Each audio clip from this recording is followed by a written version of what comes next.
My granddad died down the pit in an underground accident. My great-granddad died in an underground accident. My dad had a pit top accident, and my mother said, "There's no way you are going down the pit. You're going to university," she said. So I did. I got myself at university, a degree, but then really didn't pursue that and went instead and got a job on the railways, which wasn't quite what she'd hoped for.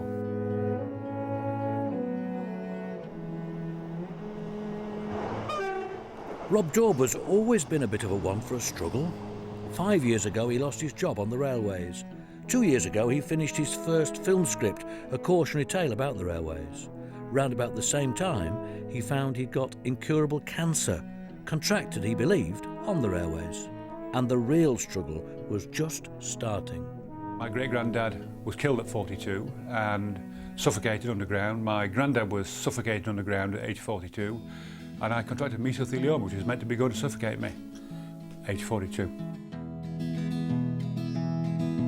Rob's first ever script, The Navigators. It's being made into a movie by the director Ken Loach, who made Kes, among other famous films. How's Rob managed that?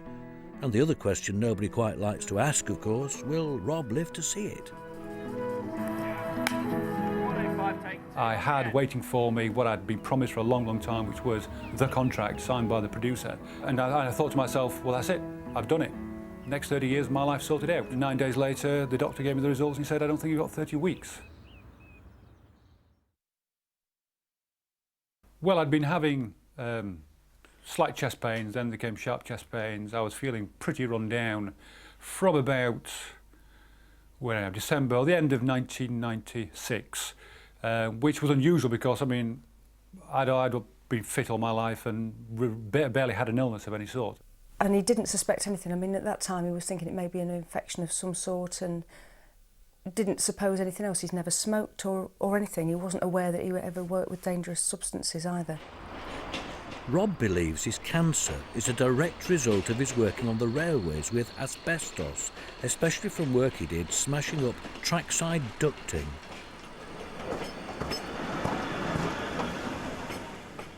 Workers were widely exposed to asbestos for decades. It was banned in the 1960s, but its effects are still around decades later.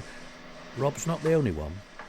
I now know that those were the earliest signs of what turned out to be something called mesothelioma, which is a form of cancer, supposedly an incurable form of cancer.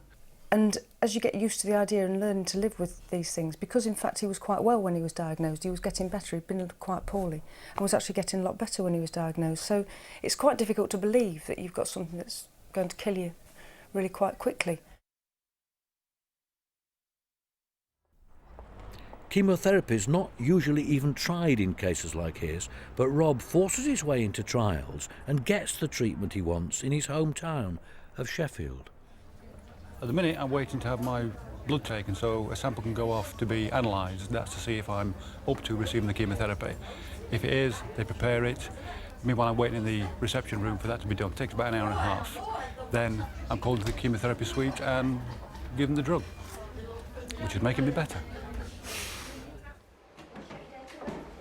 8 to the first 56. Yeah, you've not got to make me scream. Did I tell you about the first scan? Have I not told you the results? No. Well, the idea is you have a scan to see the growth, then 6 doses. I had to push and push and push and make it quite clear that I wasn't going to take no for an answer. And the pushing mostly was done in Sheffield, where I was given the diagnosis. The surgeon said, you've got a few months. I found out on the internet that the expected lifespan of someone diagnosed having mesothelioma is between 4 and 12 months. Now, I'm dealing, don't forget, with doctors and an oncologist who said, it's incurable, it's a waste of time, but just let us know when it starts to hurt and we'll give you some painkillers. And that was it. The thing that upset me and I couldn't speak about was when I thought about leaving my children.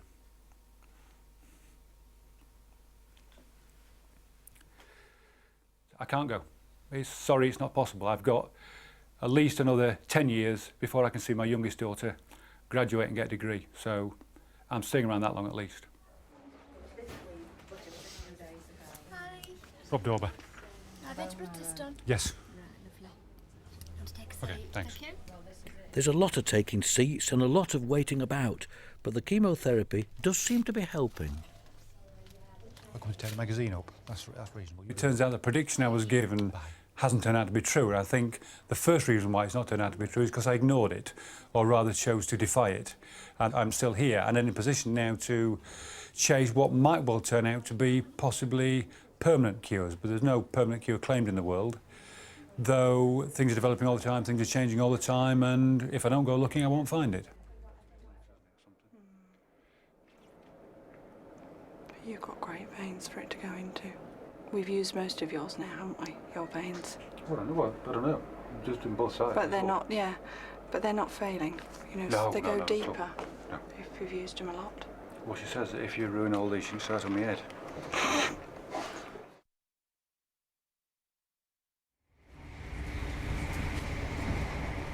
Rob's on the railways with a script of his film about the railways, off south to meet his director Ken Loach and keep up the struggle down there.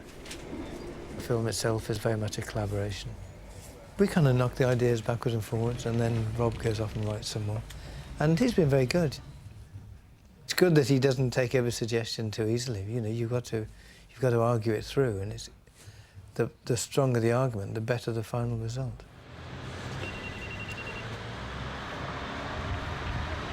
Rob Dawber. Thanks. Rob's stories about the privatisation of the railways and about how he thinks the workers were let down, and about safety. Yeah. That's on page 7, isn't it?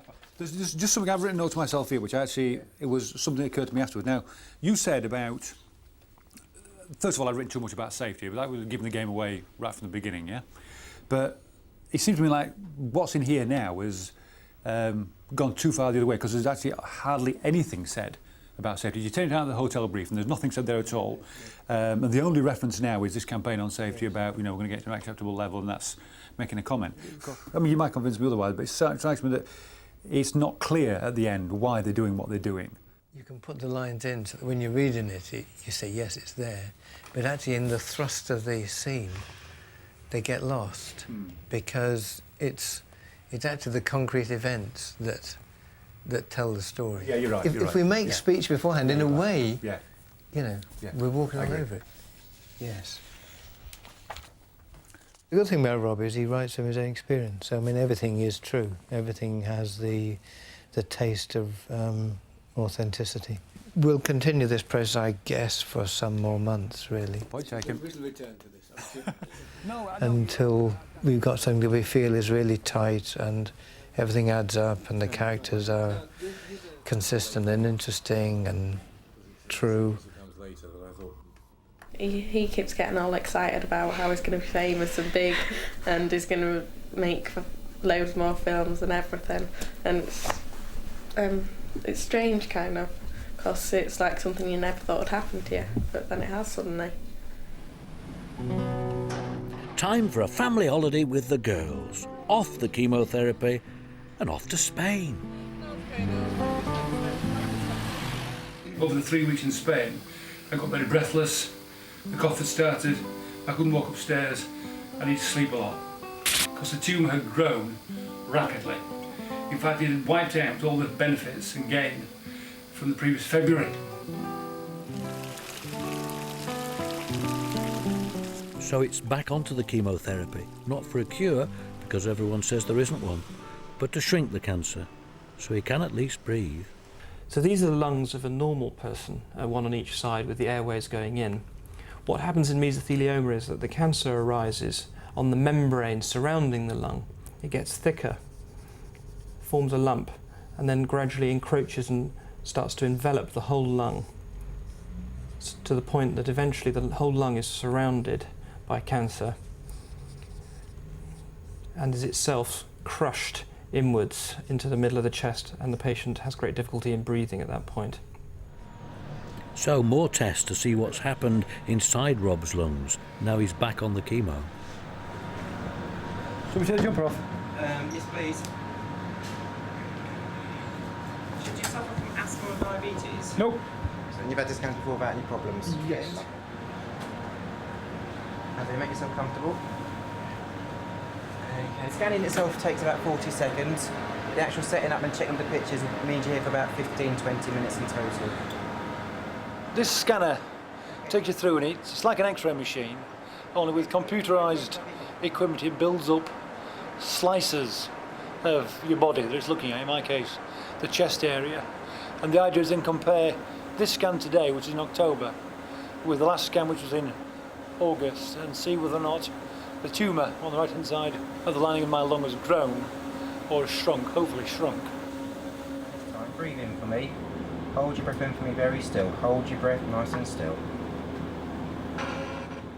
I started having difficulties because when you hold your breath for normally 30 seconds, I had difficulties last time. I can only manage 25. And I've had to explain to them this time that I'm having trouble holding it for more than 12. So I've had to do it in 3 parts to get a good picture.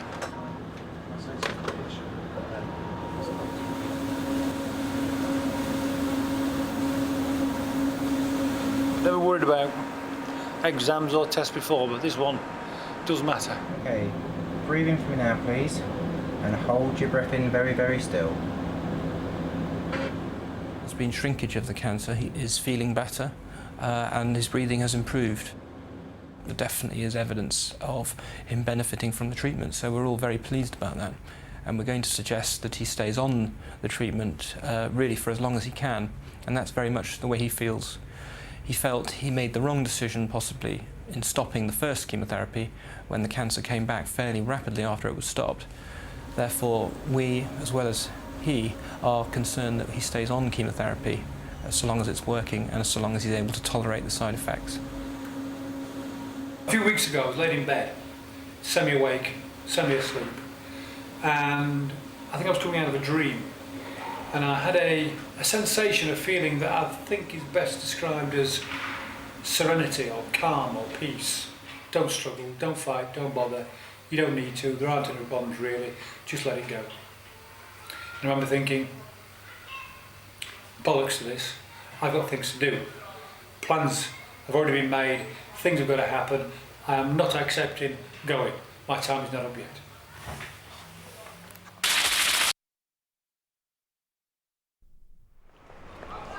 The struggle continues. Ken Loach comes to tell a High Court judge Rob could make his fortune as a screenwriter, and Rob successfully sues British Rail for giving him cancer. It's a landmark case. And the £500,000 compensation is a lot more than he'd have got if he'd still been a track worker. It's a fortune. If only he wasn't going to die. If I don't actually die, do I deserve the money or should I have the money? And it's not impossible that if I find a cure using this money, that the people who paid it out expecting me to die are entitled to it back.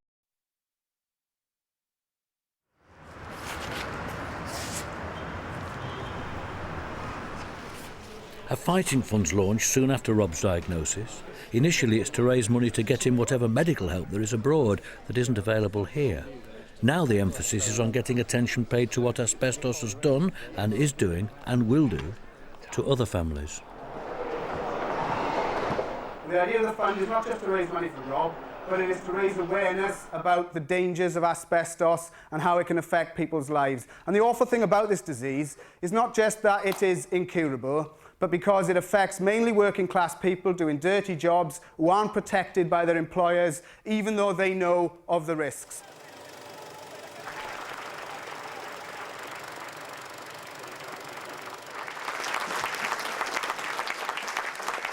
I think as time's gone on, we've realised that it's not just about money to get Rob's treatment, but at least, if not more important than that, it's about publicising the dangers of asbestos at work. After Rob's successful court judgment and the publicity that got, you know, we were getting contact from people who had partners suffering with the disease, who had just been told nothing could be done, that it was a matter of just making things as painless as possible. And through Rob's efforts and his hard work and his desire to fight, we've been able to say to them, well, there are experiments you can try and there is hope there.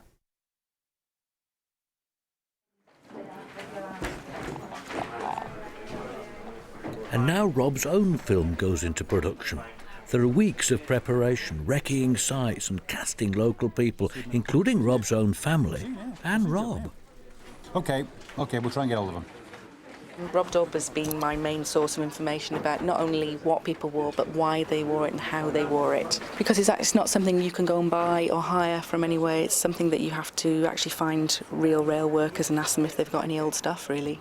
And people have actually gone home and looked through their lockers, their garages, seen what they've got at home and come up with this stuff. The complicated thing is the railways. That's quite a complex addition because the railways are... there are a lot of big health and safety implications for taking a crew on the railway as well as the cast. This is basically the week most people start and they do their preparation, the cameras being tested and all those things are sort of happening simultaneously, so it's very busy. Do you want any help or you're all right? Yes, help. Do you want some help? No. Well, he does have his uses, yes.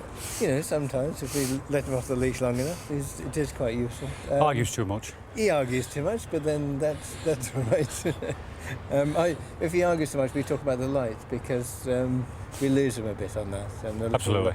A little baffling with science is quite useful.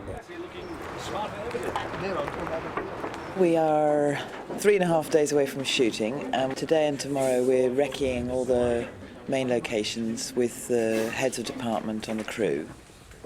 We're going to put some... This is a depot. You come here and then you go out to the job, and when you got to the job you put your clothes on, so you always place a lever. Right. It doesn't look authentic, does it, when it's just clean like this? Who'll believe it? Rob's back now, preparing to start filming his own screenplay in the place where once upon a time he had a very different job. It never goes dead, it'd be just good to keep a bit of light and shade, you know, saying where Ray is great, then... I mean, any other features in the original that are not here, or things that you Well, there's posters, obviously. Yeah. There was dartboard. Dartboard. Other than that, it was bare. How about mugs? Does everybody have their own mugs? You tend to keep it with you. Oh, I see. Yes, in a bag or a knapsack or... Yeah. Well, it's really rather odd. I mean, the place has been boarded up now for about 3 years, I would think. Closed down shortly after they chucked us all out and said there was no more work and it was all being given to agencies and all the rest of it. But you come back after a while and there's places opened up and people rewiring it and painting it and smiling up, knocking walls down and doing things to make it into a film set. And it's really quite a weird experience, I must confess.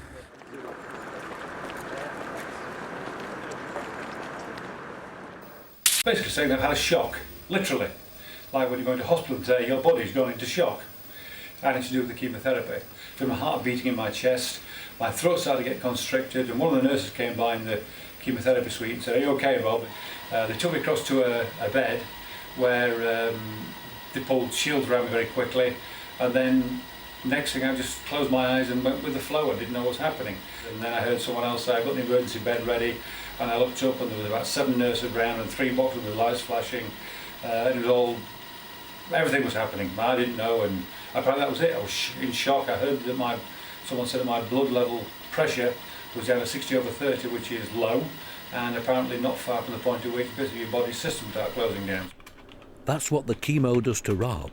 What Rob himself does is look on the World Wide Web for the cures he's been told don't exist.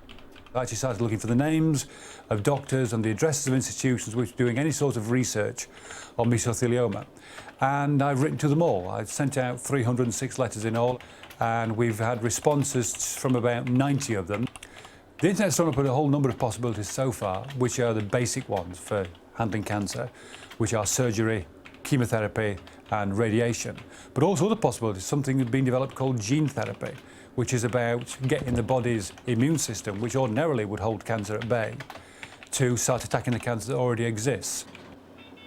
It has been suggested to me by more than one doctor that a lot of these things are a shot in the dark.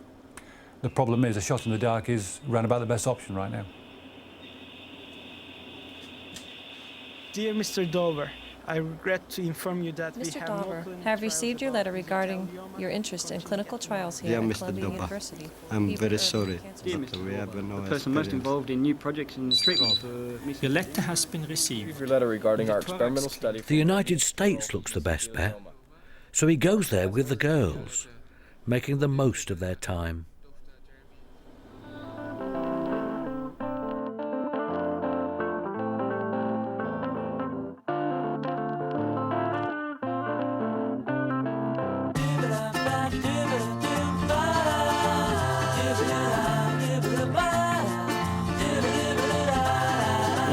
been to McDonald's? No. On principle. On your principles, we're going. What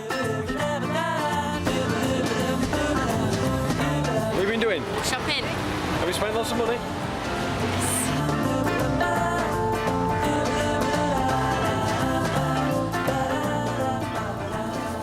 Hello.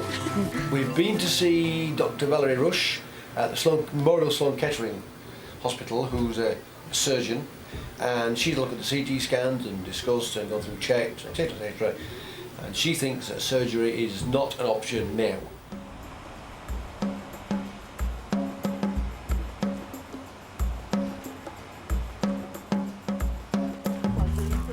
Back in South Yorkshire, the filming begins. The Navigators has been 2 years in the making, and Rob's still here.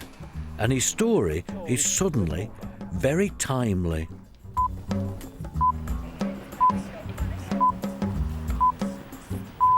The World at One, this is Nick Clark with 30 minutes of news and comment. And the headlines today: the preliminary report into the Hatfield train crash has found that a broken rail was the likely cause. We'll be examining the new strategy for the railways set out by Gerald Corbett, the head of Railtrack, and ask whether this accident really could change the structures put in place of privatisation. Some people think it's odd that there's been a derailment just 2 days ago and now we're filming one, but ours is rather less dramatic. Certainly no one's died in ours.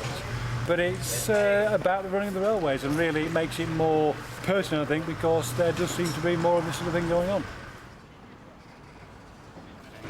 But when they come on, we're just a gang who's got here before them. It's hard to tell with them all in their orange safety jackets who's cast and who's crew.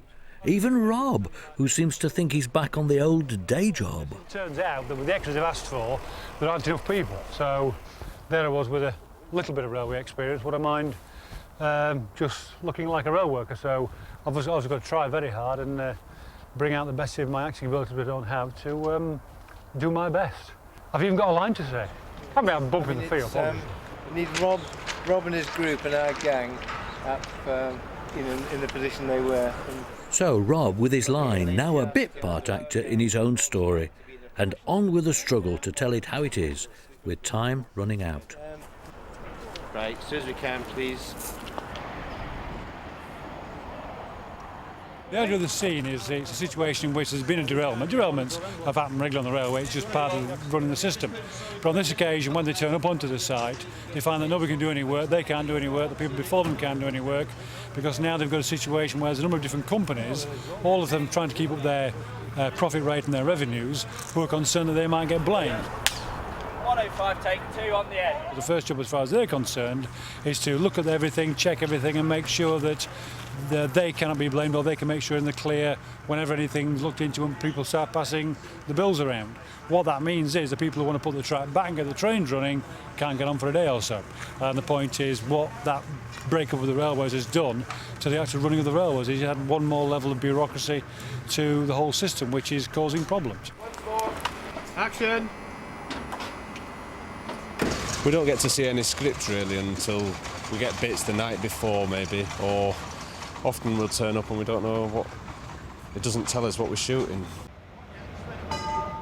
You don't know what size your part is going to be, so it cuts out any prima donnas on the set. You know, there's nobody going around saying, oh, I'm the lead. You know, it's all fairly equal stuff, and a great way of working. Get rid of the star system. Listen up, lads. I want to see you something important. Okay, everybody there. Okay, we're next to one. They've cast it so that everybody is basically playing just an extension of themselves. It's very similar to me. Mid to late 30s, lives with his family, works on the rails for 20 years, something like that. He's a bit of a union man, but he's out on a limb a bit. And so the job continues with Rob's new gaffer. Beetle down there. Well, Ken Loach is a very approachable man, a very pleasant man. He's actually a nice person to know. There's no frills, there's no barriers, and so you can get on quite well with him. We share some political views and other views about the world, I think, which makes it easier to actually have some sort of rapport. As time's gone, you get to know people better, and you just learn from them. But I think in the main thing, my relationship has been one of learning. And he was such a positive, life-affirming man, and has got everything to live for. But I think, you know, as I get to know him, I mean, typically he's determined to fight, and I hope his fight's successful.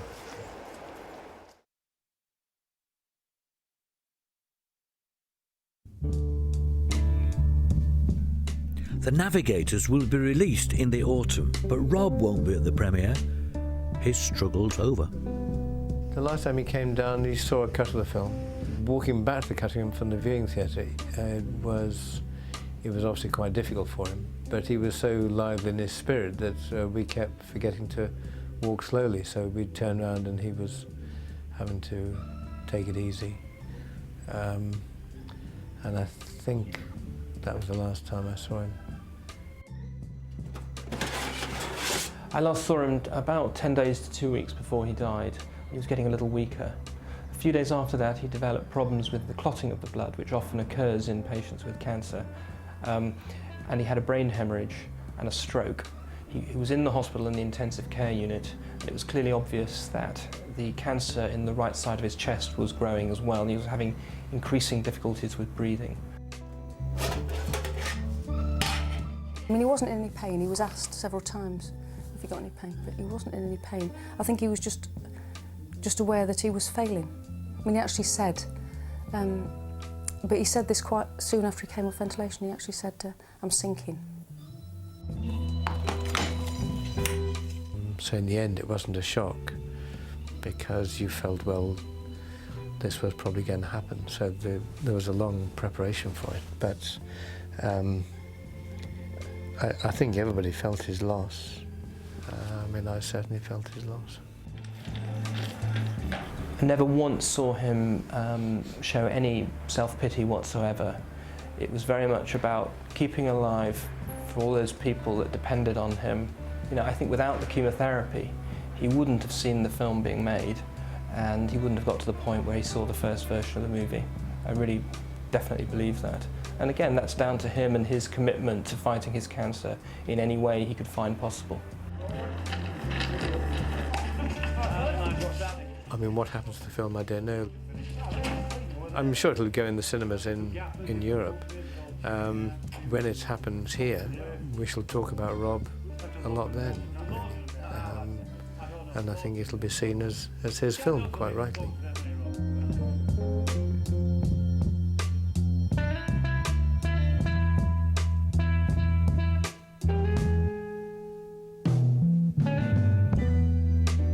If you have been affected by any of the issues featured in the programme and would like details of organisations who can offer further information and support, you can telephone the BBC Action Line on free phone 08000 68 70 60.